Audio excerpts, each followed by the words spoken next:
پچھلی ملاقات میں ہم نے آپ کو بتایا تھا کہ کیسے حسین ابن علی کو مدینے کے دربار میں بیعت کے لیے بلایا گیا اور حسین ابن علی یزید کے گورنر ولید کے دربار میں بیعت کا انکار کر کے واپس لوٹ آئے۔ یزید کی بیعت کا انکار کر کے حسین مدینے میں اور بھی اکیلے پڑ گئے۔ ہر طرف سازشیں، دشمنوں کے ناپاک منصوبے، حسین ابن علی کو قتل کرنے کے لیے نئے نئے ارادے، اپنے ہی شہر میں اکیلے پڑ گئے تھے حسین۔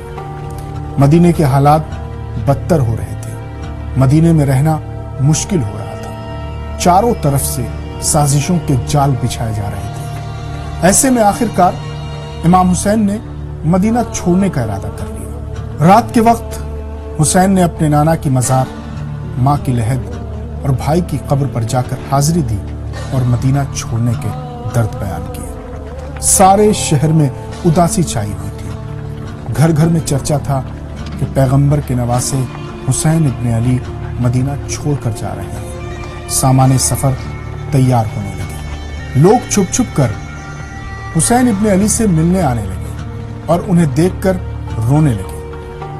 حسین ابن علی سب کو سینے سے لگا کر تسلی دے رہے ہیں اور کہہ رہے ہیں کہ اگر زندگی رہی تو پھر ملیں گے۔ 28 رجب سن 60 ہجری کو حسین ابن علی نے اپنے خاندان اور ساتھیوں کے ساتھ مدینہ چھوڑ دیا اور 3 شعبان کو مکہ پہنچ گئے۔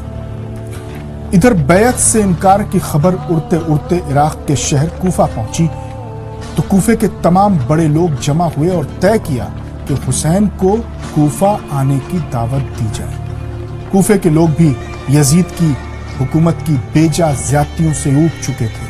کوفے کے لوگوں نے امام حسین کو خط لکھا۔ خط میں لکھا تھا، ہمارے سر پر کوئی امام نہیں ہے، آپ تشریف لا کر ہم بد نصیبوں کو سہارا دیجئے۔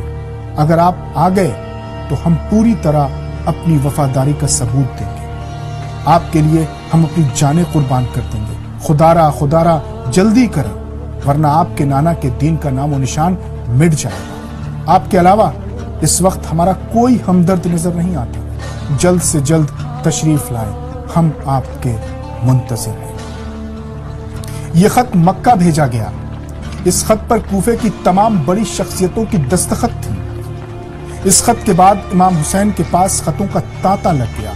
لوگ عرضیوں پر عرضیاں بھیجنے لگے۔ حسین ہر خط کو بغور پڑھتے اور سوچتے اور ایک دن حسین ابن علی نے کوفے جانے کا فیصلہ کر لیا، مگر کوفہ جانے سے پہلے کسی معتبر شخص کو وہاں بھیج کر اصلیت کا پتہ لگانے کا فیصلہ کیا گیا۔ پتہ یہ کرنا تھا کہ کوفے والوں کی کہیں یہ کوئی چال تو نہیں ہے، کوئی دھوکہ تو نہیں ہے۔ امام حسین نے اپنے چچا زاد بھائی مسلم بن عقیل کو کوفے بھیجنے کا فیصلہ کیا۔ مسلم، تم کوفے جاؤ اور وہاں کے حالات کا پتہ کرو، ہم اتنے میں تیاری کرتے ہیں، حالات اگر ٹھیک رہے تو ہم آتے ہیں۔ مسلم بن عقیل اسی دن کوفہ کے لیے روانہ ہو گئے۔ سفر بہت لمبا تھا اور کٹھن بھی تھا، اس لیے ان کے ساتھ 2 اور لوگ راستہ بتانے کے لیے ساتھ ہو گئے۔ مسلم بن عقیل جب کوفہ پہنچے تو لوگوں نے انہیں ہاتھوں ہاتھ لیا۔ وہ لوگ جو ڈرے سہمے گھروں میں بیٹھے تھے دلیری سے باہر نکل آئے۔ لوگوں نے ان کا زوردار استقبال کیا، چاروں طرف سے انہیں اپنے حلقے میں لے لیا اور سوالوں کی بوچھار کر دی۔ حسین کب تشریف لا رہے ہیں؟ ہم بے صبری سے ان کا انتظار کر رہے ہیں۔ بڑی تعداد میں کوفے والوں نے اسی دن مسلم کے ہاتھوں پر حسین کے لیے بیعت کی۔ مسلم بن عقیل کی حمایت میں لوگوں کی تعداد بڑھتی گئی۔ ادھر کوفے میں یزید کا جو گورنر بیٹھا ہوا تھا وہ بھی مسلم بن عقیل کی بڑھتی ہوئی حمایت سے گھبرا رہا تھا۔ ادھر عام لوگوں کے بیچ کوفے کے گورنر کے جاسوس بھی پھیلے ہوئے تھے جو پل پل کی خبر گورنر کو دے رہے تھے۔ روز بتاتے تھے کہ حسین کے بھائی مسلم کی حمایت تیزی سے بڑھ رہی ہے۔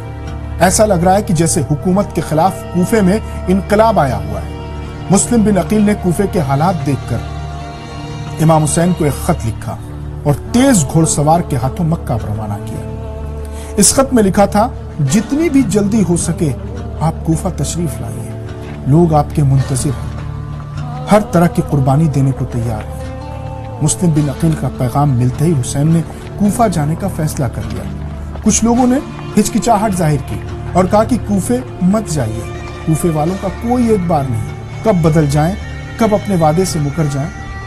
امام نے فرمایا اب یہاں رہنا ٹھیک نہیں ہے، کیونکہ یہاں بھی حاجیوں کے بھیس میں حاکم نے میرے قاتل بھیج دیے ہیں۔